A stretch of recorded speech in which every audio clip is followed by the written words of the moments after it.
Hi friends, കുറേ നാളായി കേട്ടോ ബീഫ് കറിയൊക്കെ കൂട്ടിയിട്ട്. അപ്പോൾ ഇന്ന് ഞാൻ വിചാരിച്ചു ഒരു ബീഫ് കറി ഉണ്ടാക്കാമെന്ന്. ഇവിടുത്തെ ഒരു പച്ചമുളകുണ്ടോ, ഇതാണ് പച്ചമുളക്. നമ്മുടെ നാട്ടിലെ ഈ മുളക് വെച്ചിട്ടാണ് മുളക് ബജ്ജി ഉണ്ടാക്കുന്നത്. പക്ഷേ ആ മുളകല്ല ഈ മുളക്. നമ്മുടെ നാട്ടിൽ കറിക്കിടുന്ന മുളകിൻ്റെ വലിയ ഇന സാധനമാണിത്. ടൊമാറ്റോ ഞാനിപ്പോൾ ചെറുത് നോക്കി എടുത്താണ് കേട്ടോ. ഇതിനെക്കാട്ടി വലുതാണ് എടുത്ത് ടൊമാറ്റോ എന്ന് പറയുന്നത്. പക്ഷേ ഇതെല്ലാം ഞാൻ വൃത്തിയാക്കി വെച്ചതാണ്ടോ. ഗാർലിക്, ഇവിടെ ഷും എന്ന് പറയും, ഷും.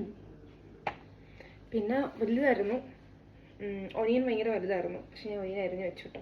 അതിനുശേഷമാണ് വീഡിയോ എടുത്താലെന്ന് ആലോചിച്ചത്. അതുകൊണ്ടാണ് കേട്ടോ, നിങ്ങൾ അഡ്ജസ്റ്റ് ചെയ്യണം.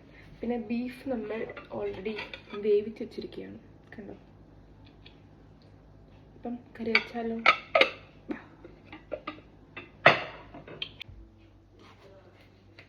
നാട്ടിലേക്ക് എന്ത് സ്പീഡിൽ അരിഞ്ഞോണ്ടിരുന്നത് ഞാൻ. പക്ഷേ നാട്ടിലത്തെ പിച്ചാത്തി കൊണ്ട് നമുക്ക് സ്പീഡിൽ അരിഞ്ഞു പോകാനായിട്ട് പറ്റും. പക്ഷേ ഈ പിച്ചാത്തി എന്ന് പറഞ്ഞാൽ ഇത് കണ്ടത് പിച്ചാത്തി എന്നൊന്നും പറയാൻ പറ്റില്ല, കത്തി. അങ്ങനത്തെ സാധനം കൊണ്ടാണ് ഇവിടെ ഞാൻ അരിയുന്നതെന്ന് പറഞ്ഞത്. അപ്പം എത്ര സ്പീഡിൽ അരിഞ്ഞാൽ ചിലപ്പോൾ എൻ്റെ കൈ ബലിയാടാകേണ്ട വരും. നാട്ടിൽ ഈവനൊക്കെ പോയിട്ട് വരുമ്പോൾ പിച്ചാത്തി മേടിച്ചുകൊണ്ട് വന്നാലെന്ന് ആലോചിക്കുക.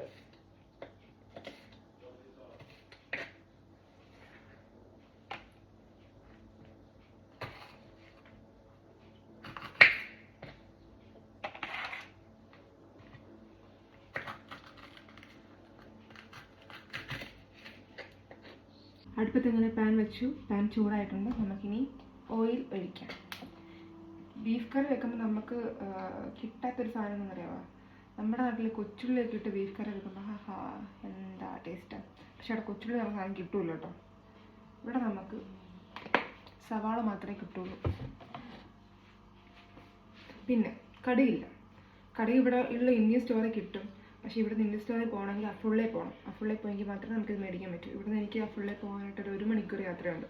അതിനൊക്കെയായിട്ട് ചെയ്തുള്ള സാധനങ്ങളിട്ട് നമുക്ക് കറി വെക്കുന്നതായിരിക്കും ബെറ്റർ. ഒനിയൻ,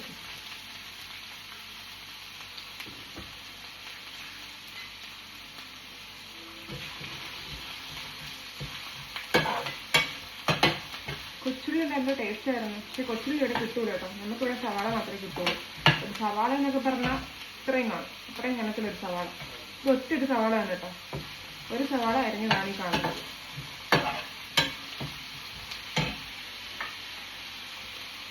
സാൾട്ട്,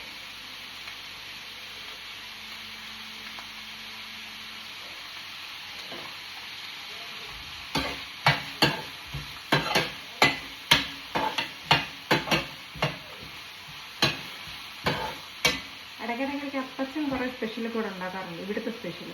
അതിൻ്റെ വീഡിയോസൊക്കെ ഞാനകത്ത് ഇടുന്നുണ്ട് കേട്ടോ. പക്ഷെ അന്ന് അപ്പച്ചൻ എന്നോട് പറഞ്ഞതാണ്, നീ വീഡിയോ എടുത്തിട്ട് ഇതൊക്കെ പോസ്റ്റ് ചെയ്യുക, എന്നിട്ട് പറ നീ ഉണ്ടാക്കിയെന്ന് പറഞ്ഞ് എല്ലാവർക്കും ഇട്ട് കൊടുക്കും. ഞാൻ അങ്ങനെ ചെയ്യില്ല. അപ്പച്ചൻ ഉണ്ടാക്കിയെങ്കിൽ അപ്പച്ചൻ ഉണ്ടാക്കിയെന്ന് ഞാൻ പറയും.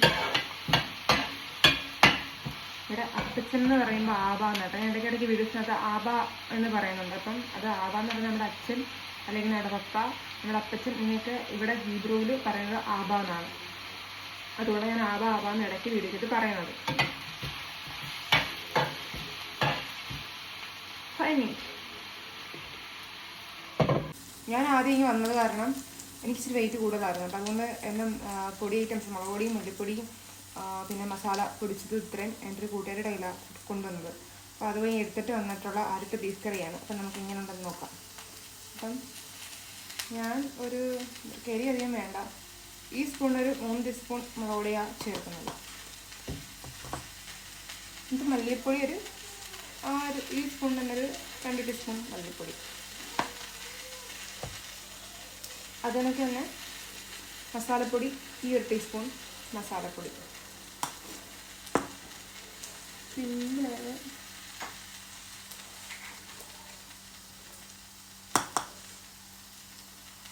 മഞ്ഞൾപ്പൊടി ഞാൻ ഓവറായിട്ട് അങ്ങനെ ചേർക്കാറില്ല. എന്നാലും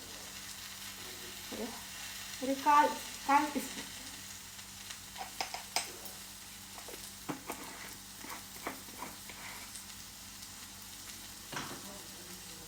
എനിക്ക് കുരുമുളക് പൊടി വേണമെന്ന് പറഞ്ഞപ്പോൾ ഞാൻ പോയി മേടിച്ചു കേട്ടോ.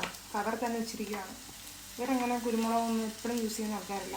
ഇവർ കുരുമുളക് വേണ്ട ഈ എന്താ പറയുക കട്ടയായിട്ട് കിടക്കുന്ന രീതിയില്ല. നമുക്ക് നല്ല പൊടിച്ചത് വേണ്ട, ഇവർക്ക് അത്രയും പൊടിച്ചത് വേണ്ട.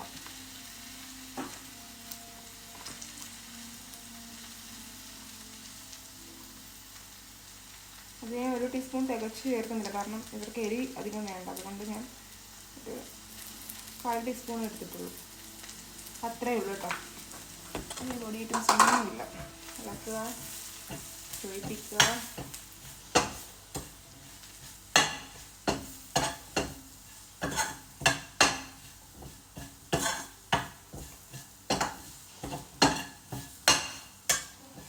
നാട്ടിലേക്ക് എന്താ നല്ല കറികൾ വെച്ചുകൊണ്ടിരുന്നു ഞാൻ.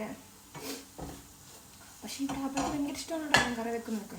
ഞാൻ കറി വെച്ച് കൊടുക്കുമ്പോൾ ഇടയ്ക്ക് എൻ്റെ അടുത്ത് ചോദിക്കുന്ന ഡയലോഗാണ്, നീ ഒരു കാര്യം ചെയ്യുന്നില്ല, ഇവിടെ ഞാൻ അടുത്തൊരു ഇന്ത്യൻ റെസ്റ്റോറൻറ്റ് ഉണ്ട്, അവിടെ കൊണ്ടുവന്നാക്കാം, നീ അവിടെ ജോലിക്ക് കയറിക്കോളാം. എൻ്റെ അടുത്ത് എൻ്റെ അബ്ബ പറയുവാണ്. ഞാൻ വെച്ച് ഞാൻ എങ്ങും പോകുന്നില്ല, ഞാനിവിടെ എന്തെങ്കിലും ജോലി ചെയ്യുവാണ്. അപ്പോൾ പറയുക, ഞാൻ ചുമ്മാ ടോക്ക് പറഞ്ഞാൽ നീ നല്ല സ്വാദിഷ്ടമായ ഫുഡാണ് എനിക്ക് ഉണ്ടാക്കി തരുന്നത്, അതുകൊണ്ട് ഞാൻ പറഞ്ഞതാണ്. അപ്പം ഞാൻ ഇന്ന് പൊങ്ങിയേ.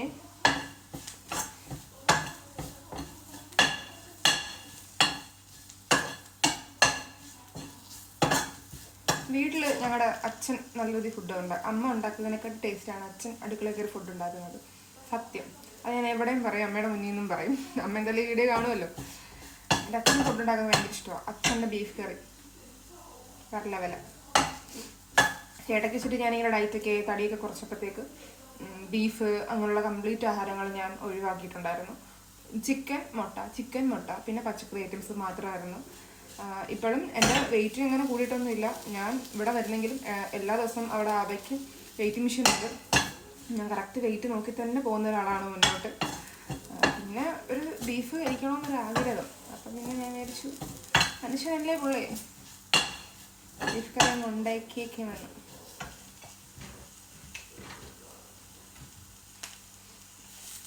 അങ്ങനെ നമ്മൾ അരപ്പിട്ടതിന് ശേഷമാണ് കേട്ടോ ഞാൻ തക്കാളി ചേർക്കുക എന്ന് പറഞ്ഞാൽ. അതെൻ്റെ ലാലുസ് എൻ്റെ അടുത്ത് പറഞ്ഞ പരിപാടിയാണ്. ഞാൻ സാധാരണ ഇതെല്ലാം കൂടിയിട്ട് ആക്കിയിട്ട് അരപ്പിടുമായിരുന്നു. പക്ഷെ ലാലുസ് എൻ്റെ അടുത്ത് പറഞ്ഞ് അരപ്പിട്ടതിന് ശേഷം മാത്രമേ തക്കാളി ഇടാവുള്ളൂ. അങ്ങനെ അന്ന് മുതൽ പിന്നെ ഒരു 6-7 വർഷമായിട്ട് ഇങ്ങനെ തന്നെയാണ്.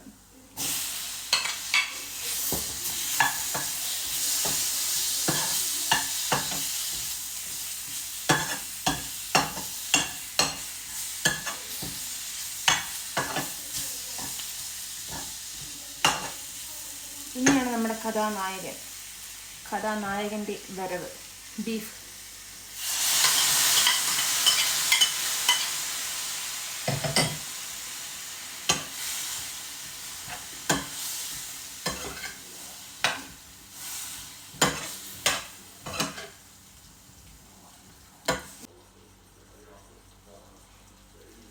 ഉള്ളതുകൊണ്ട് ഓണം പോലെ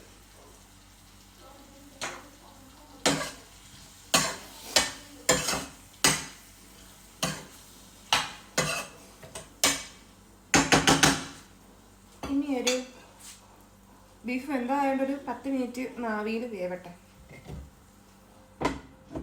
ഒരു ലേശം വെള്ളം ഒഴിച്ചു കൊടുക്കുന്നുണ്ടേ, ചൂടുള്ളതാണേ. ഇനി ഇത് നല്ലപോലെ വേവട്ടെ.